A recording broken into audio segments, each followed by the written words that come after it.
Welcome back to MidPoint. Former U.S. Senator from Florida, chairman of the Gunster Law Firm, head of the Lemiuex Center for Public Policy at Palm Beach Atlantic University, George Lemieux joins us once again here on set.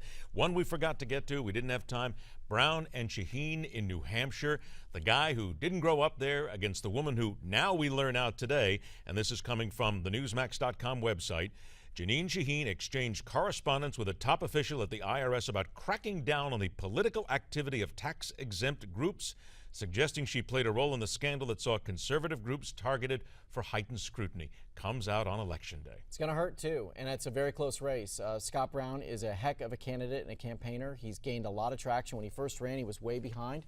I'm going to call the upset on this one. I think Brown's going to take it by a narrow margin. This news that comes out today, is this going to have any impact whatsoever, do you believe? I think it can, because the race is that tight. And Scott has done everything he could to nationalize the election, whether it's about ISIS or Ebola or whatever the crisis du jour is. This gives him another opportunity. People in New Hampshire are some of the most attentive people to politics. They really know what's going on. They're going to know about this today when they go into the election booth. But there are also people, a lot like Iowans and many other states, they don't necessarily care for interlopers, and there's still people who see Scott Brown as that guy who didn't grow up here. Yeah, I think he was born there, so he has spent time there. And look, you know, it's all pretty close in New England, isn't it? It always is. It always right down the middle. Having lived there for a few years, I know exactly what the politics is like there. Let's talk about moving forward here.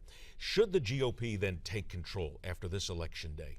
Have they learned enough? Are they smart enough now, moving forward to 2016, not making so many stupid foot-in-the-mouth mistakes that they have made in the last couple of years to make people look at them and say, you're racist, you don't like this, you're against women? Are they really going to be better at it this time? Well, I think this election is the proof that's in the pudding. There weren't those gaffes this time. There weren't those crazy candidates that said things that electrified the other side and got the other side's base out. So, look, Boehner and McConnell are old political hands. They've been there a long time. They've studied the institutions. I've served with the both of them. They know the history of the place. They know what works and what doesn't.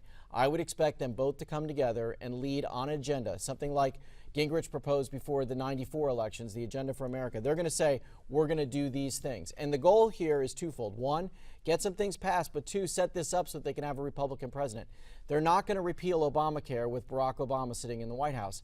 They're not going to do some of the other things that conservatives would like to get done with the president in the White House. But what they can do is show the American people they can govern, set someone up to win the presidency, and then have all three branches. Doesn't part of that, though, come in the fact that they've got to be smart enough to drop the things that the American people don't care about at this point? One of those is this lawsuit against the president right now for executive action. We understand it. There's anger about it.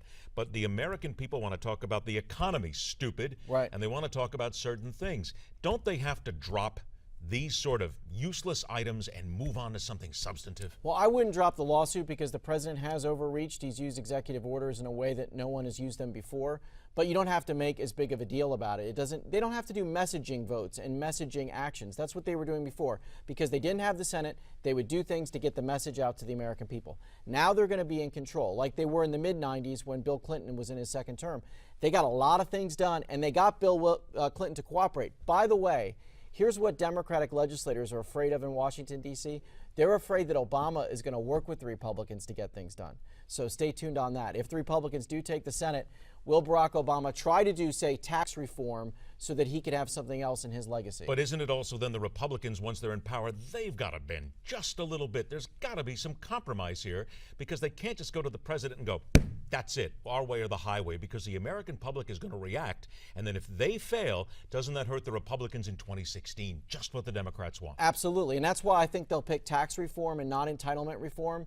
You know, trying to fix Social Security, Medicare, those issues are such lightning rods.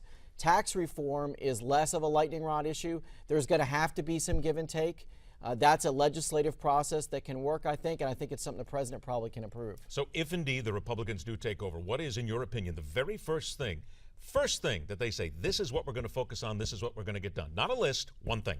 Well, I think the number one thing they need to focus on is making sure that this is still the best place in the world to create a job and be an entrepreneur and build your business. So I would focus on growing the American economy. Fixing the tax code would come second. And then the thing that I've always been passionate about is we've got to do something about this national debt. Even though the deficits are declining as we take in more tax revenue, the debt is still increasing. It's almost $18 trillion.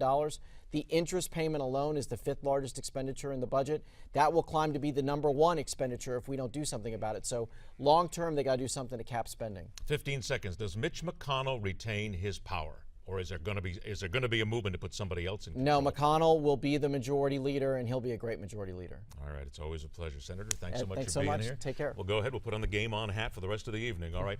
Let's remind everybody that if you want to find out what happens in these midterms, this is the place tonight. Coming up at 7 o'clock Eastern Time, Steve Molsberg from New York will bring us the countdown to the midterms, get us prepared.